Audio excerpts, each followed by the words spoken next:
साथियों, भारत मुक्ति मोर्चा के द्वारा राष्ट्रीय पिछड़ा वर्ग मोर्चा, बहुजन क्रांति मोर्चा, राष्ट्रीय परिवर्तन मोर्चा, इन सभी संगठनों के द्वारा जिला स्तरीय प्रबोधन कार्यक्रम का आयोजन किया गया है। और इस प्रबोधन कार्यक्रम के लिए जो विषय चर्चा करने के लिए रखे गए हैं वो विषय है भारतीय लोकशाही वाचवण्यासाठी देशातील निवडणुका ह्या EVM मशीनऐवजी बॅलेट पेपर मतपत्रिकेवर घेणे महत्त्वाचे पाऊल ठरेल, एक चर्चा।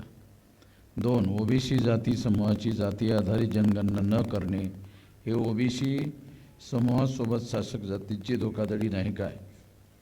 3. RSS BJP द्वारे बहुजन महापुरुषांचा व संविधानाचा वारंवार जाणीवपूर्वक अपमान करणे हे शासक जातीचे षडयंत्र।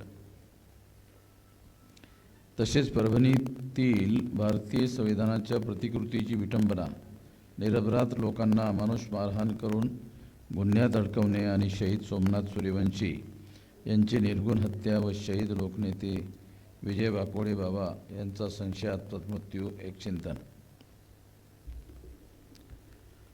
अनेक विषय या ठिकाणी आज आप लोगों के सामने रखे गए हैं, बहुत सारे विषय हैं।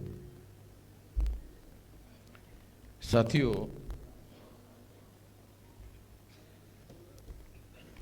यहाँ विषय में परभणीतील भारतीय संविधानाच्या प्रतिकृतीची विटंबना, निरपराध लोकांना अमानुष मारहाण करून गुन्ह्यात अडकवणे आणि शहीद सोमनाथ सूर्यवंशी याची निर्गुण हत्या व शहीद लोकनेते विजय वाकोडे बाबा यांचा संशयास्पद मृत्यू, हे खास करून परभणीला आणि या भागातील मुद्द्यांना धरून ही मुद्दे या ठिकाणी ठेवण्यात आलेले आहेत, रखे हुए हैं ये मुद्दे। तो क्यों हो रहा है ये? जो ऐसा सरकारी यंत्रणा के द्वारा, पुलिस के द्वारा, जिन पुलिस लोगों की व्यवस्था लॉ एंड ऑर्डर मेंटेन करने के लिए की गई है, भारतीय संविधान के द्वारा लॉ एंड ऑर्डर मेंटेन करने के लिए पुलिस की व्यवस्था है और पुलिस ही लोगों की हत्या करने तक का काम कर रही है। यानी सबसे बड़ा अपराध भारतीय संविधान या भारतीय जो कानून प्रणाली है या दंड विधान है, उसमें हत्या सबसे बड़ा अपराध माना गया है।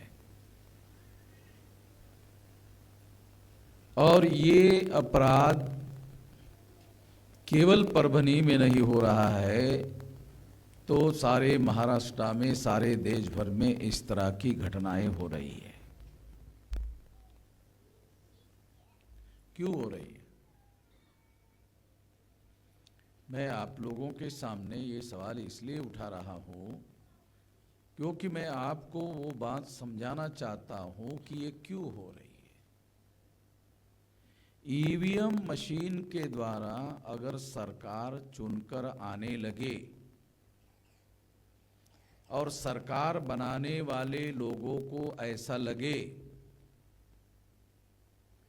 कि हम लोग मतदाताओं के द्वारा सरकार बनाने की कोई जरूरत नहीं है, EVM मशीन का मैनेजमेंट करने के आधार पर सरकार बनाई जा सकती है, तो किसी को भी गोली मारकर उड़ा दो, कोई चिंता करने की जरूरत नहीं है। क्योंकि चुनकर आने के लिए EVM का उपयोग करना है, वोटर्स का उपयोग नहीं करना है। वोटर्स को अपने साथ में लेना नहीं है, वोटर्स को अपने साथ में सहमति लेकर लेना नहीं है, उनकी सहमति से सरकार नहीं बनानी है। उनके समर्थन से सरकार नहीं बनानी है। ईवीएम के द्वारा वोटों की चोरी करके सरकार बनानी है। तो फिर किसी को गोली मारकर कभी भी उड़ा दो, मार दो, हत्या कर दो, और ऐसा बार बार करने के बाद भी सरकार फिर वही चुनकर आती है।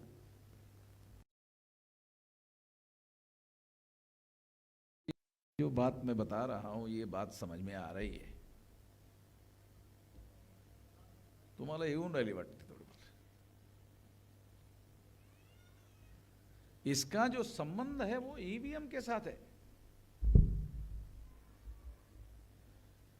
क्योंकि जो सरकार बनाने वाले लोग हैं उन लोगों को ऐसा लगता है मतदाताओं के द्वारा, उसके सहमतियों के द्वारा, उसके समर्थन के द्वारा हमको चुनकर आने की जरूरत ही नहीं है। ईवीएम का मैनेजमेंट करो, ईवीएम की तैयारी करो। आप लोग सुनकर हैरान हो जाओगे, जहां हमारे देश में ईवीएम मशीन का प्रोडक्शन हो रहा है वहां प्रोडक्शन का मैनेजमेंट देखने वाले लोग आरएसएस और भाजपा के लोग हैं। उस फैक्ट्री के जहां ईवीएम बनाई जा रही है, जो डाटा सामने आ रहा है उस डाटा के आधार पर आपको बता रहा हूं कि वहां आरएसएस और भाजपा के लोग हैं, क्योंकि वो सेंट्रल गवर्नमेंट का कारखाना है, फैक्ट्री है। और सेंट्रल गवर्नमेंट में जो नरेंद्र मोदी को सामने रखा गया है, नरेंद्र मोदी सरकार नहीं चला रहा है,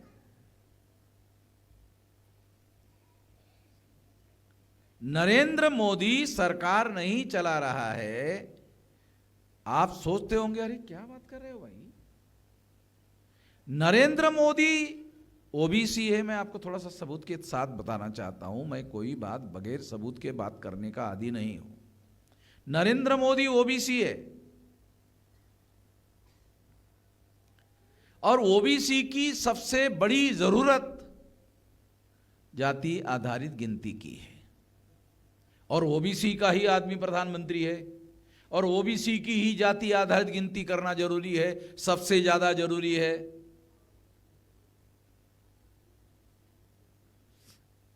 उसको ओबीसी का ही प्रधानमंत्री गिन नहीं रहा है। ग्रामीण भागामध्ये, महाराष्ट्रामध्ये आपण कधी कधी जेव्हा भांडण होतो तेव्हा असं म्हणतो ना, मी तुला काय मोजतो रे, म्हणतात महाराष्ट्रात, अरे मी तुला काय मोजतो रे। म्हणजे गिनना जो है ये बहुत इंपॉर्टेंट मामला है। अधिकार उसके बाद की बात है, वो गिनने के लिए तैयार नहीं है। अधिकार देने का जो मामला है वो गिनने के बाद आता है, वो गिनने के लिए ही तैयार नहीं है। और ओबीसी की गिनती करना है, और ओबीसी का ही प्रधानमंत्री है, और ओबीसी का ही प्रधानमंत्री ओबीसी की ही गिनती नहीं कर रहा है। चलो बड़ा अजीब लग रहा है, ऐसा तर्कसंगत नहीं लगता, ये बात तर्कसंगत नहीं लगती। ये ऐसा कैसे हो सकता है, ओबीसी का आदमी प्रधानमंत्री हो और ओबीसी की ही गिनती करने के लिए राजी ना हो, तैयार ना हो, सारे पावर एग्जीक्यूटिव उसके पास हो और वो गिनती करने के लिए तैयार नहीं है।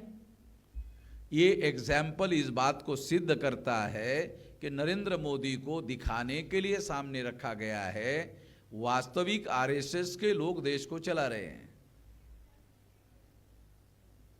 संविधान में एक व्यवस्था है, वो व्यवस्था क्या है,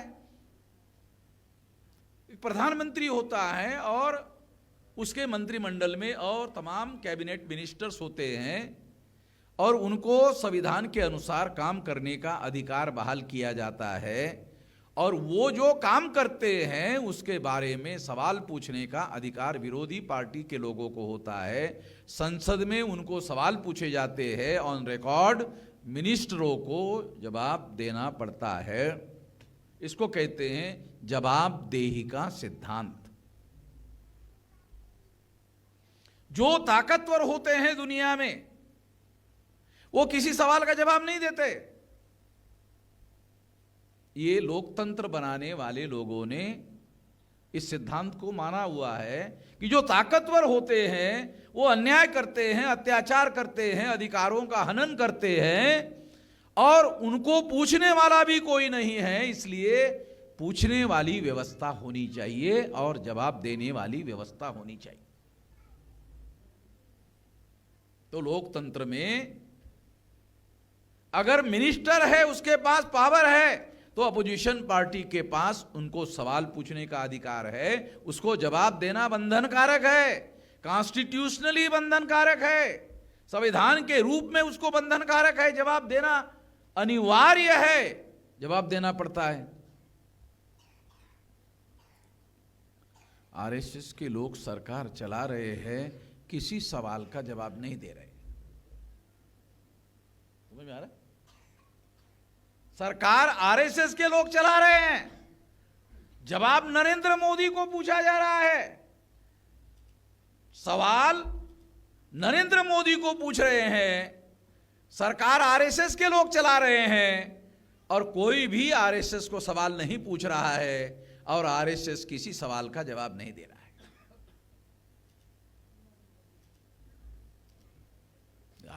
आरएसएस के लोग जो हैं, जो ब्राह्मण लोगों ने आरएसएस बनाई, उन लोगों को सिद्धांत ही ये है कि वो किसी जवाबदेही के सिद्धांत को मानते ही नहीं है।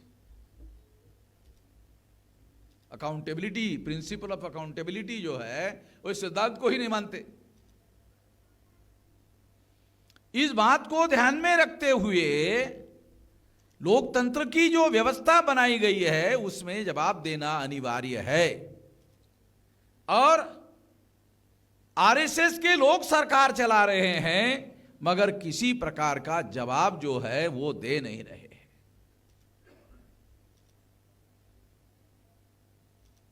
इस वजह से क्या हो रहा है, मोदी को लगता होगा ओबीसी की गिनती होनी चाहिए, ऐसा लगता होगा, ओबीसी का ही आदमी है। ओबीसी के आदमी को नहीं लगता होगा ऐसा तो नहीं माना जा सकता। लगता होगा उसको कि गिनती होनी चाहिए। कुत्ते बिल्लियों की गिनती हो रही, जानवरों की गिनती हो रही है, ओबीसी की गिनती नहीं होनी चाहिए। एक ओबीसी के प्रधानमंत्री को नहीं लगता होगा, ऐसा नहीं कहा जा सकता। मगर पावर उसके पास नहीं है, पावर आरएसएस के पास है। नरेंद्र मोदी को आरएसएस के लोगों ने चुनाव के पहले प्रधानमंत्री पद का कैंडिडेट घोषित किया।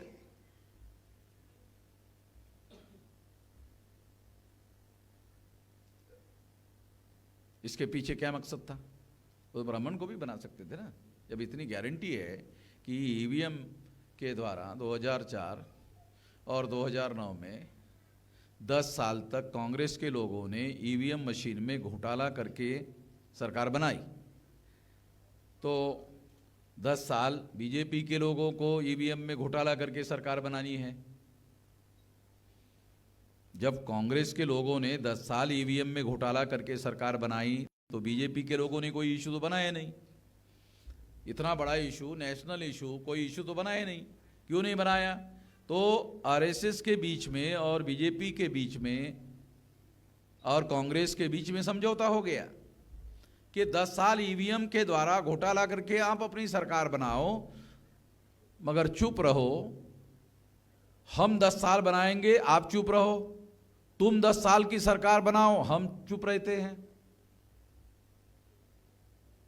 इस तरह से उन लोगों के द्वारा टाइम का बंटवारा करके सरकार चला रहे हैं। कांग्रेस की स्थापना 1885 को चटर्जी, मुखर्जी, बनर्जी, गोखले, तिलक, आगरकर नाम के ब्राह्मणों ने बनाई।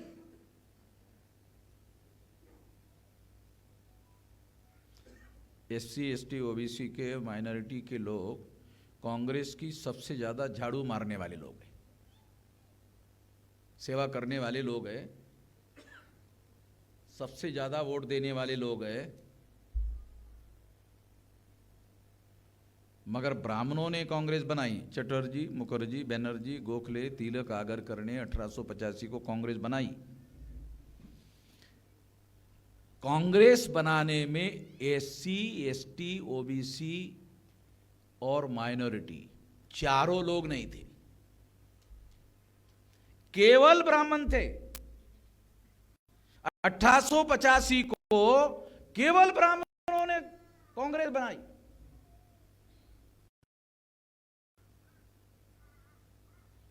और कांग्रेस ब्राह्मणों ने बनाई तो ब्राह्मणों का प्रधानमंत्री बनाना चाहते थे। पंडित जवाहरलाल नेहरू को 15 अगस्त 47 को प्रधानमंत्री बना दिया।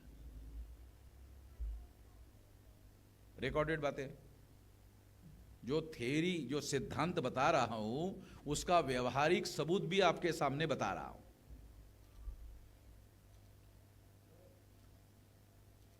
आरएसएस के लोग प्रोपेगेंडा करते हैं हिंदू राष्ट्र का निर्माण करना।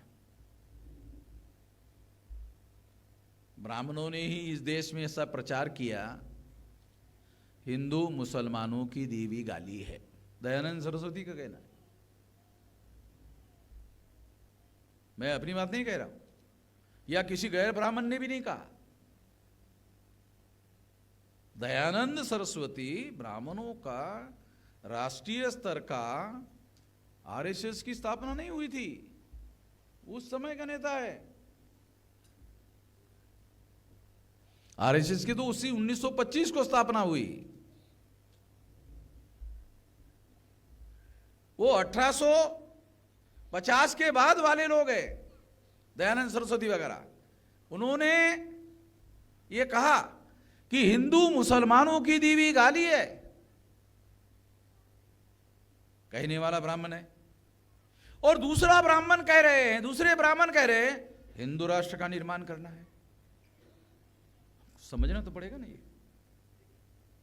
दोनों कहने वाले ब्राह्मण हैं। और हम सब लोग गधे से गधे ब्राह्मण को भी हम गधा नहीं मानते। अगर कोई गधा ब्राह्मण है तो भी उसको गधा नहीं मानते, हम उसको पंडित ही मानते। बल्कि नॉर्थ इंडिया में तो किसी भी ब्राह्मण को पंडित जी कहने का रिवाज है। मैं जब पहली बार उत्तर प्रदेश गया तो हमारा इंजीनियर था, स्टेट का पदाधिकारी, जोर से उसको चिल्लाया। धोती पहनकर, एक फटी धोती पहनकर एक ब्राह्मण जा रहा था, अरे पंडित जी आई आई। वो आ गया, उसको बात किया, उसको चाय पानी पिलाया और चला गया। जाने के बाद मैंने पूछा, ये विद्वान है क्या? कहे नहीं। तो फिर नहीं, आपने पंडित जी कहा उसको? नहीं, हमारे उत्तर प्रदेश में हर ब्राह्मण को पंडित जी कहने का रिवाज है। अरे वो पढ़ा लिखा हो, अनपढ़ हो, गधा हो, उसको पंडित जी कहते हैं। और हम लोग पंडित किसको कहते हैं? विद्वान जो आदमी होगा वो पंडित है।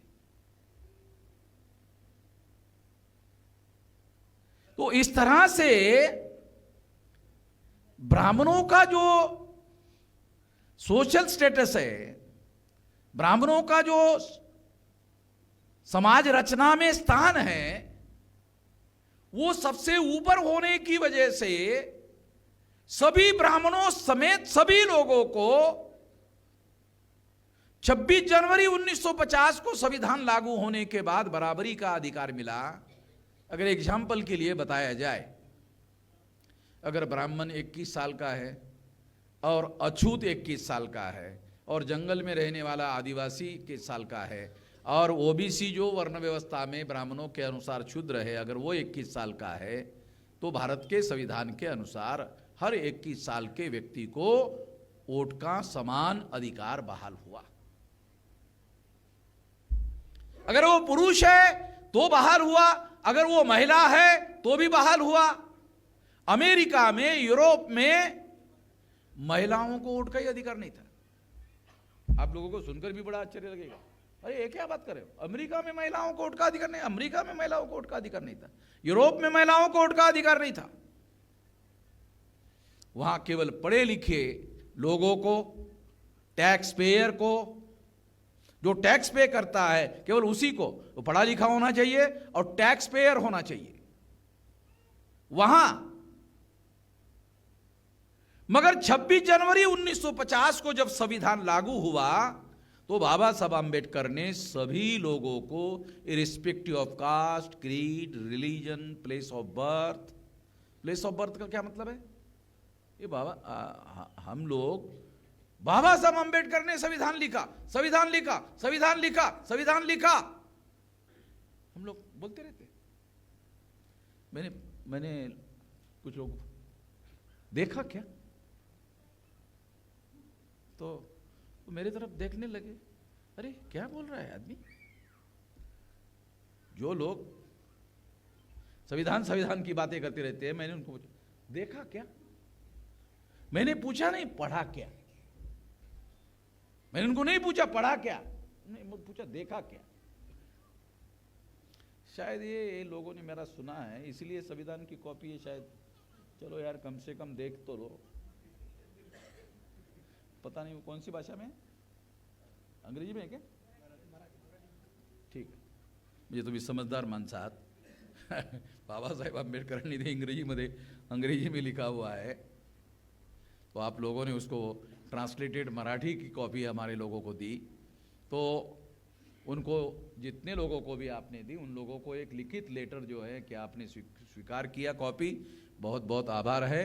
आपको इसको पढ़ना चाहिए, ऐसा हमारा अनुरोध है, इसको आप पढ़ लीजिए।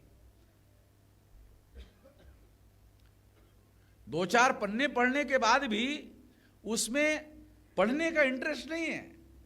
मतलब संविधान पढ़ोगे तो किसी को पढ़ने का, संविधान पढ़ने का इंटरेस्ट नहीं आएगा, क्योंकि उसकी लैंग्वेज जो है, कॉन्स्टिट्यूशन की जो लैंग्वेज है वो रुक्ष लैंग्वेज होती है, लीगल लैंग्वेज जो है वो इस तरह की है।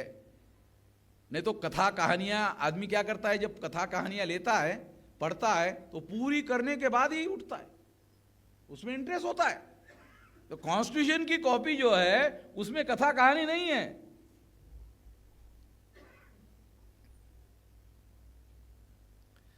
क्योंकि ऐसा उसके ऐसा ड्राफ्ट लिखा हुआ है, वो ड्राफ्ट पढ़ने के बाद तनाव पैदा हो जाएगा दिमाग में, तो आदमी काहे के लिए पढ़ेगा?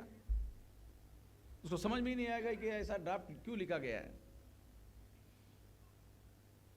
साथियों, हम लोग संविधान के बारे में और बाबा साहब आम्बेडकर ने लिखा ऐसा कहते रहते हैं, मगर हमारे लोगों को संविधान के बारे में बहुत कुछ जानकारी नहीं है।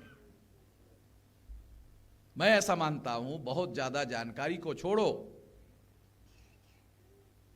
अगर बहुत ज्यादा जानकारी की जरूरत अगर आपको है तो आप उसका स्टडी कर सकते हैं। वकील लोग भी, मैंने ऐसे बहुत सारे वकील देखे, कोर्ट में केस लड़ने के लिए संविधान पढ़ते हैं। मैंने किसी वकील को संविधान समझाने का काम लोगों को किया है, ऐसा मुझे किसी वकील के द्वारा मुझे जानकारी नहीं मिली। मैंने कई बार जो है, मैं तो एक अभियान ही चलाया था देश भर संविधान समझाने के लिए, कि लोगों को बातें जो है थोड़ी बहुत समझ में आ जाए। मैं वकील नहीं हूं, मगर संविधान लिखने का काम वकीलों ने नहीं किया। संविधान लिखने का काम संविधान सभा में सारे के सारे वकील नहीं थे। जो संविधान सभा में चुनकर जाने वाले लोग थे, रिप्रेजेंटेटिव थे, वो सारे वकील नहीं थे। जब बहस होती थी तो बहस में वो सारे गैर वकील लोग पार्टिसिपेशन करते थे, सजेशन देते थे, और बहुत बार उन सजेशनों को बाबा साहब आम्बेडकर स्वीकार करते थे, मानते थे। वो वकील ना होने के बावजूद भी मानते थे। तो संविधान को हम लोगों को एक मौलिक दस्तावेज इस संदर्भ में ध्यान रखना चाहिए कि यदि आप मनुस्मृति को पढ़ लो, मनुस्मृति ने आप लोगों को किसी प्रकार का कोई अधिकार नहीं दिया, और संविधान ने मनुस्मृति को पूरी तरह से रद्द कर दिया और सभी मनुष्य मात्र को बराबरी के अधिकार घोषित कर दिया। हर 21 साल के व्यक्ति को वोट का अधिकार बहाल हुआ। इसके आधार पर क्या हुआ? सारे इंसान बराबर है, कम से कम राजनीतिक रूप से। वोट का अधिकार राजनीतिक है, और सभी 21 साल के व्यक्ति को बाद में उसे 18 साल कर दिया गया। जब बाबा साहब आम्बेडकर ने लिखा था 21 साल ही था, बाद में राजीव गांधी के दौरान 18 साल हुआ।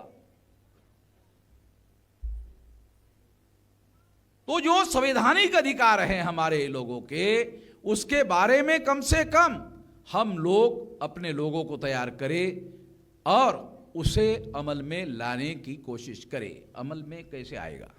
दूसरा सवाल। मैं सवाल उठाकर आप लोगों के सामने जवाब देने की कोशिश क्यों कर रहा हूं? क्योंकि फिर आप लोगों को सवाल के बाद फिर जवाब देना चाहिए, क्योंकि लोग बोलेंगे अरे आपके सवाल है तो आपको ही जवाब देना चाहिए। तो मैं इसीलिए सवाल उठाकर जवाब दे रहा हूं कि संविधान पर अमल करना है। जो ब्राह्मण जिसकी धार्मिक आस्था सारे इंसान बराबर नहीं है ऐसी है, और भारत के संविधान की आस्था है सारे इंसान बराबर है। तो ब्राह्मण तो भारत के संविधान को अपना दस्तावेज मानने के लिए राजी नहीं है मन से, मगर हम लोगों को जिन्हों को 2-3 हजार साल में किसी प्रकार के कोई अधिकार नहीं मिले, उन सभी लोगों को बराबरी के अधिकार बहाल किए गए। और जिनको बराबरी के अधिकार बहाल किए, संविधान के द्वारा बराबरी के अधिकार बहाल किए, उस पर अमल करने का सबसे बड़ा अधिकार वोट का अधिकार है।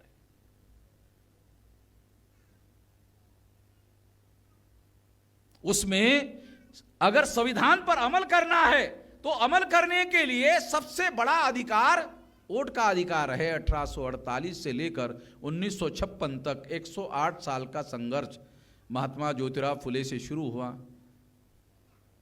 फुले शाहू आम्बेडकर के द्वारा 108 साल का संघर्ष किया गया। 108 साल का संघर्ष, जिन उद्देश्यों और विचारधारा के आधार पर यह आंदोलन चला, भारत के संविधान में दस्तावेजीकरण करने का काम बाबा साहब आम्बेडकर ने किया। गांधी जी की ऐसी कोई विचारधारा नहीं थी जो संविधान की विचारधारा है। गांधी जी तो वर्ण व्यवस्था को मानते थे। गांधी जी ने किताब लिखी भी है और उन्होंने कबूल किया हुआ है, वो वर्ण व्यवस्था को मानते। जो आदमी वर्ण व्यवस्था को मानता है वो जाति व्यवस्था को मानता है, व्यवस्था को मानता है वो अस्पृश्यता को मानता है, वो गैर बराबरी को मानता है।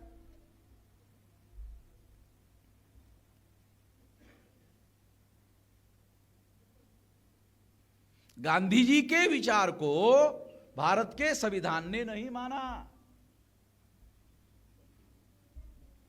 आप लोग हैरान हो जाओगे, ऐसी चर्चा भी बाद में चली कि संविधान में गांधी जी के विचार को मान्यता नहीं है। गांधी जी कहते थे गांव को ध्यान में रखते हुए सारी चीजें और सारे फैसले होने चाहिए, नीति होनी चाहिए। बाबा साहब आम्बेडकर ने कहा गांव ही तो अंधेरा है। किसी को पता है बाबा साहब आम्बेडकर कि गांव को आधार बनाकर पॉलिसी नहीं बनाई जा सकती, क्योंकि गांव की पॉलिसी मानकर आप काम नहीं कर सकते। सबसे ज्यादा वर्ण व्यवस्था, जाति व्यवस्था, अस्पृश्यता, ये सारा का सारा तो गांवों में माना जाता है। उसको आधार बनाकर कोई पॉलिसी नहीं बनाई जा सकती। गांधी जी ऐसा सोचते थे। इसलिए जब संविधान लागू हुआ तो ऐसी बड़ी चर्चा हुई रिकॉर्ड में कि ये संविधान में तो गांधी जी को माना ही नहीं गया, गांधी जी की एक बात को भी नहीं माना गया।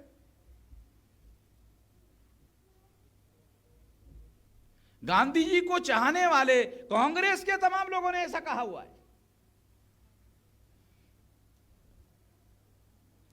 इसलिए साथियों, अगर हम लोग संविधान जो समता, स्वतंत्रता, बंधुता और न्याय पर आधारित समाज और राष्ट्र का निर्माण करने का लक्ष्य है,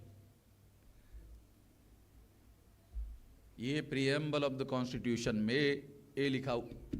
प्रीएम्बल क्या है? प्रीएम्बल क्या है? संविधान का उद्देश्य। अंग्रेजी में उसको प्रीएम्बल कहते हैं और उसको कॉन्स्टिट्यूशनल लैंग्वेज में प्रीएम्बल कहते हैं, उसको हिंदी में उद्देश्य। संविधान का उद्देश्य क्या है? समता, स्वतंत्रता, बंधुता और न्याय पर आधारित समाज और राष्ट्र का निर्माण करने का लक्ष्य है, उद्देश्य है। ब्राह्मण लोग इसको लागू करेंगे?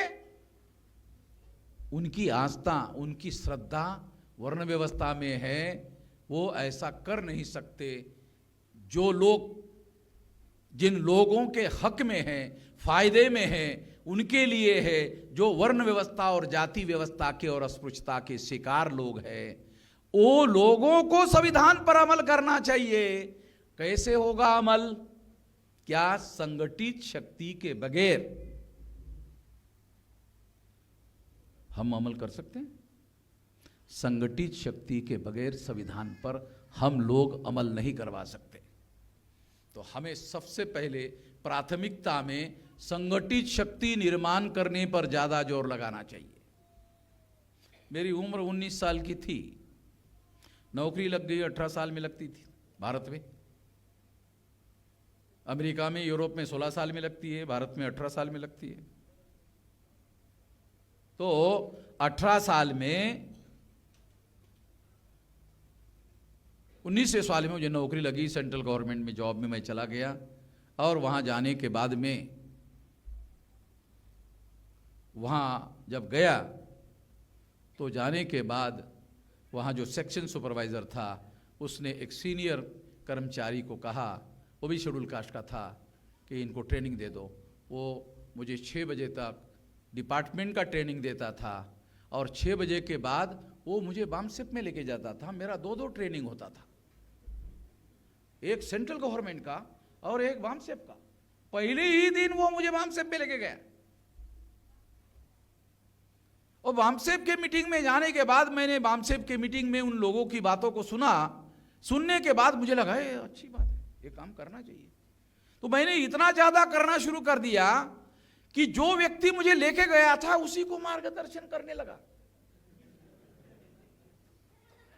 कौन आदमी कितना इन्वॉल्व करता है अपने आप को, मेंटली कितना इन्वॉल्व करता है, उसके ऊपर निर्भर करता है।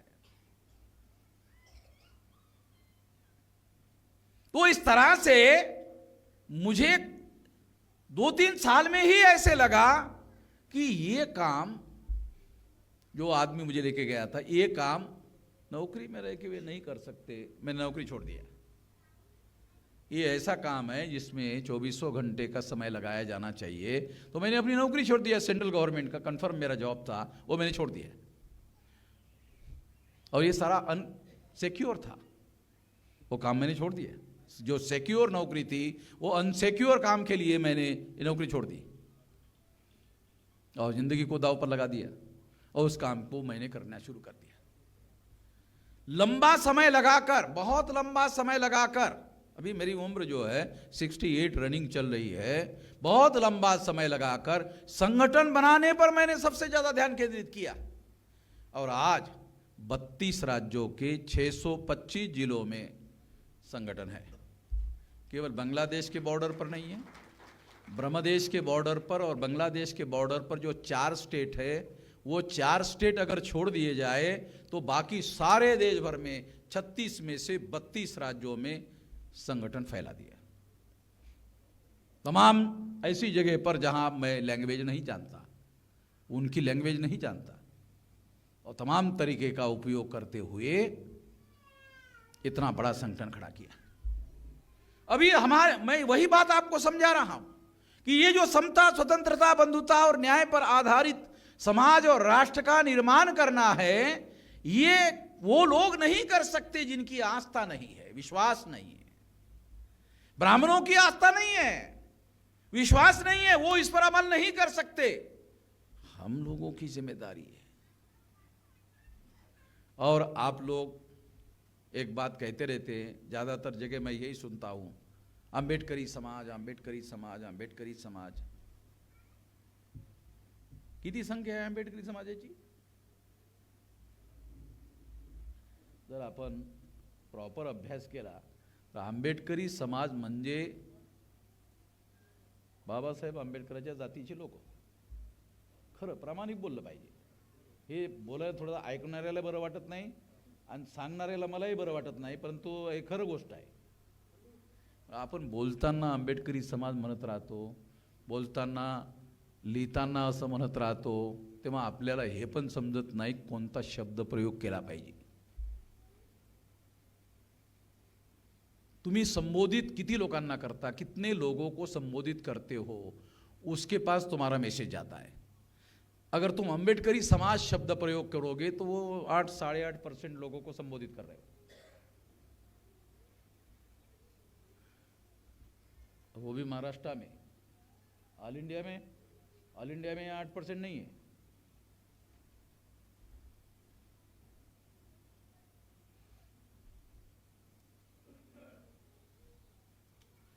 तो ये जो बात मैं आप लोगों को मौलिक रूप से बता रहा हूं, सबसे ज्यादा जागृत लोग आम्बेडकरी है, और आम्बेडकरी लोगों को ही ये समझ में नहीं आ रहा है कि 85% लोगों को संबोधित कैसे करना है। 85% लोगों को आम्बेडकरी नहीं कह सकते आप।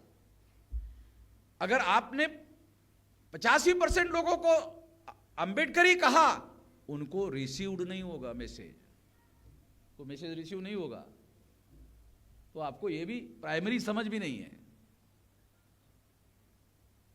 ये प्राइमरी समझ भी नहीं है। इसलिए जब काशीराम जी ने, जो पंजाब से आए थे, जब वो यहाँ आए, उन्होंने ये सारी बातों का अध्ययन किया, तब उनको पता चला, तब उन्होंने पर्टिकुलरली SC, ST, OBC, इनसे कन्वर्टेड माइनॉरिटी, ऐसा फार्मूला तैयार किया।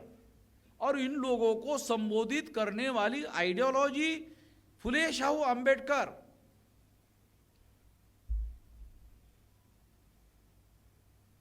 बाबा साहब अंबेडकर को बहुत कट्टरता से मानने वाले जो लोग हैं, बहुत कट्टरता से, बहुत ईमानदारी से मानने वाले जो लोग हैं, वो फुले शाहू अंबेडकर नहीं कहते, म्हणते हे हा शब्द प्रयोग सुद्धा म्हणता येत नाही त्यांना। एक जाति के आदमी को हम लोग संबोधित करते हैं, और 85% लोग हमारे आंदोलन में आना चाहिए, ऐसी हमारी इच्छा रहती है, मगर हमारा संबोधन बहुत कम लोगों के लिए रहता है। तो हमें तो यही समझ में नहीं आता कि जब हम लोग 85% लोगों को जागृत करना चाहते हैं, इकट्ठा करना चाहते हैं, संगठित करना चाहते हैं, संगठित शक्ति का उपयोग और प्रयोग परिवर्तन करने के लिए करना चाहते हैं, तो हमको बोलना कैसे चाहिए, बोलने के लिए कौन से शब्दों का उपयोग और प्रयोग करना चाहिए। इसलिए हमारे लोगों को निश्चित रूप से हमारे महापुरुषों पर हमारे लोगों का निश्चित विश्वास है, बल्कि यह कहा जा सकता है कि वो अनुयायियों के बजाय भक्त हो गए, अनुयायियों के बजाय भक्त हो गए हैं। भक्त होना और अनुयायी होना में फर्क है।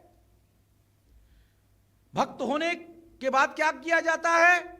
सवेरे सवेरे आदमी उठता है, नहा लेता है, अगरबत्ती लेता है, बाबा साहब आम्बेडकर के पुतले फोटो के सामने ऐसा लगा देता है, भक्त हो गया। ये हो गया भक्त। अनुयायी का क्या मतलब क्या है? जो अधूरा रहा हुआ कार्य पूरा करने का, कार्य करने के लिए जतन करता है, तैयारी करता है और अपने आप को उसके लिए तैयार करता है, वो अनुयायी। शब्दों के अर्थ होते हैं। लोकतंत्र में शब्द ही हथियार होते हैं, शब्दों को ही हथियार बनाना पड़ता है। चाकू, छुरी, बंदूक, गोली का उपयोग करने के लिए कानूनन पाबंदी है। केवल शब्दों को ही आप हथियार बना सकते हैं, शब्दों के अलावा किसी को हथियार नहीं बना सकते, क्योंकि वो अलाउ नहीं है। शब्दों को ही अगर हथियार बनाना है तो फिर चॉइस करने का हुनर आपके पास होना चाहिए कि कौन सा शब्द प्रयोग करना होगा। कौन सा शब्द प्रयोग करने से हम 85% लोगों को जगा सकते हैं, जोड़ सकते हैं, संगठित शक्ति का निर्माण कर सकते हैं, और फिर संगठित शक्ति का उपयोग और प्रयोग परिवर्तन करने के लिए कर सकते हैं।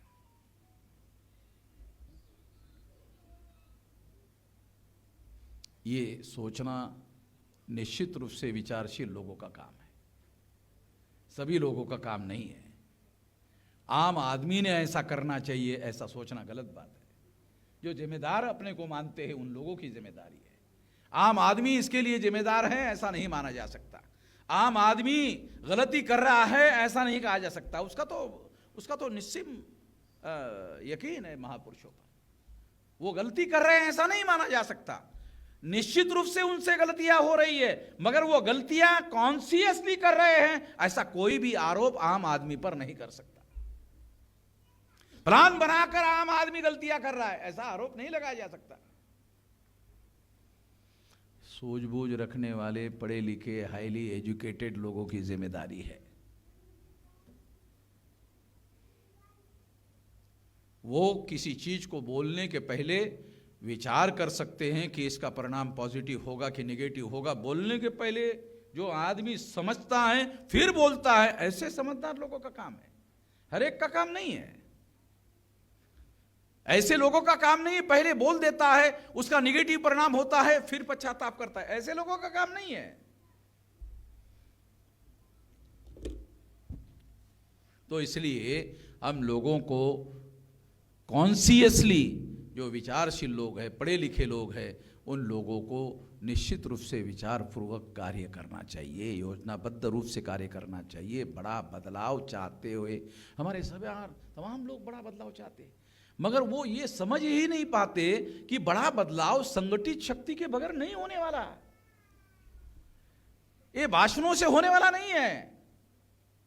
बड़ा बदलाव संगठित शक्ति से होगा। मैं अभी 68 मेरी रनिंग चल रही है, मैंने 75% से ज्यादा समय संगठन निर्माण करने के लिए लगाया। अभी मैंने मैदान में आंदोलन शुरू करने का ऐलान किया कि 9 अप्रैल को जेल भरो होगा, फिर 1 जुलाई को भारत बंद होगा,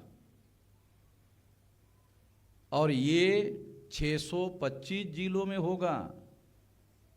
महाराष्ट्र के तो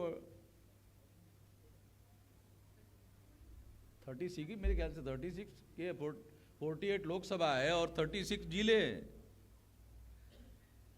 ये 615 जिलों में होगा।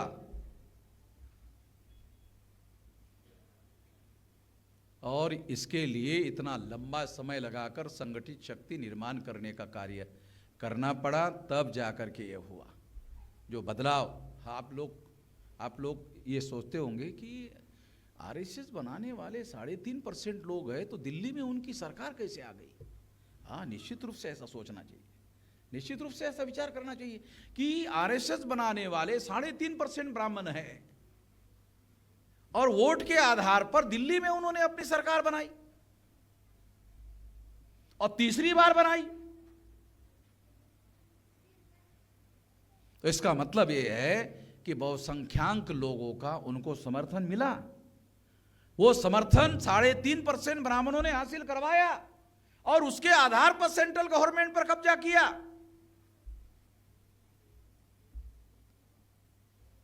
मगर संगठन तो आरएसएस के 3.5% ब्राह्मणों ने बनाए, कुछ तो किया होगा। निश्चित रूप से सीखने की बात है। ब्राह्मण आज भी अपने को ब्राह्मण ही कहता है, ब्राह्मण कभी भी अपने को हिंदू नहीं कहता। ब्राह्मण कभी भी अपने को हिंदू नहीं कहता, ब्राह्मण कभी भी अपने को हिंदू नहीं मानता, बल्कि वो खुद ही कहता है कि हिंदू तो मुसलमानों की दी हुई गाली है। वो तो हम SC ST OBC Kunbi Maratha लोग जो है उसको कहते हैं ये हिंदू है। जब उनको जरूरत थी तो हमारे लोगों को 6000 जाति के टुकड़ों में बांटा। जब उनको हमारे वोटों की जरूरत है तो हिंदू के नाम पर इकट्ठा करने का अभियान शुरू कर दिया। कितने लोगों को समझ में आता है ये?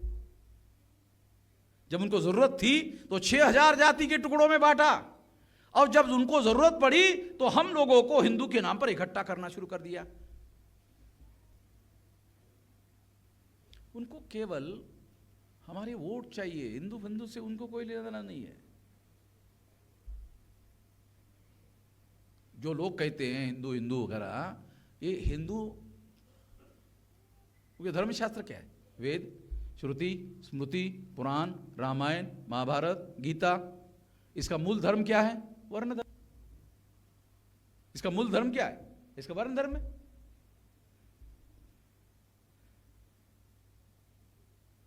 तो वर्ण धर्म अगर मूल धर्म है तो वर्ण धर्म में तो ओबीसी शूद्र है और शूद्र अधिकार वंचित है, समस्त महिलाएं शूद्र है, वो अधिकार वंचित है। जो शेड्यूल कास्ट, शेड्यूल ट्राइब और नॉमिनेटेड ट्राइब के लोग तो आउटकास्ट है। बाबा साहब आंबेडकर ने ब्राह्मण शास्त्र के आधार पर कहा कि ये तो आउटकास्ट है। आउटकास्ट का मतलब है वर्ण बाह्य, ये तो वर्ण व्यवस्था के बाहर के लोग हैं, इनकी तो कोई गिनती ही नहीं है, उनको किसी प्रकार के अधिकार बिल्कुल भी नहीं है। इसलिए साथियों, हम लोगों को जो कहते हैं हिंदू के नाम पर हमको इकट्ठा करना, वो केवल मुसलमानों के विरोध में इस्तेमाल करने के लिए है और दिल्ली की सत्ता पर काबिज होने के लिए है। 3.5% ब्राह्मणों को, बाकी कोई लेना देना नहीं है। हमें अगर बदलाव चाहिए, परिवर्तन चाहिए, तो हमें संगठित शक्ति निर्माण करनी होगी। संगठित शक्ति उद्देश्य और विचारधारा के आधार पर बनानी होगी। कोई निश्चित उद्देश्य चाहिए, क्लियरली आइडेंटिफाइड गोल चाहिए और उसकी विचारधारा चाहिए। विचारधारा के आधार पर लोगों को जोड़ा जा सकता है, किसी को कॉलर पकड़कर नहीं जोड़ा जा सकता। कॉलर पकड़कर झगड़ा कर सकता है आदमी, जोड़ा नहीं जा सकता। विचारधारा से लोगों को जोड़ा जा सकता है। तो इसलिए साथियों, हम लोगों को इस बात को समझकर काम करना चाहिए। मैंने 10:16 हो गया, ज़्यादा का समय ले लिया और ध्यान भी नहीं रखा आप लोगों का, क्योंकि समस्याएं हमारे लोगों के दिमाग में इतनी सारी समस्याएं हैं कि वो दिमाग की समस्याओं का समाधान वैचारिक रूप से किए बगैर लोग इकट्ठा भी होने वाले नहीं हैं। इसलिए ज़्यादा समय ले लिया। आप इस बात को समझते होंगे, इसीलिए मैं अपनी बात पर यही समाप्त करना चाहूँगा।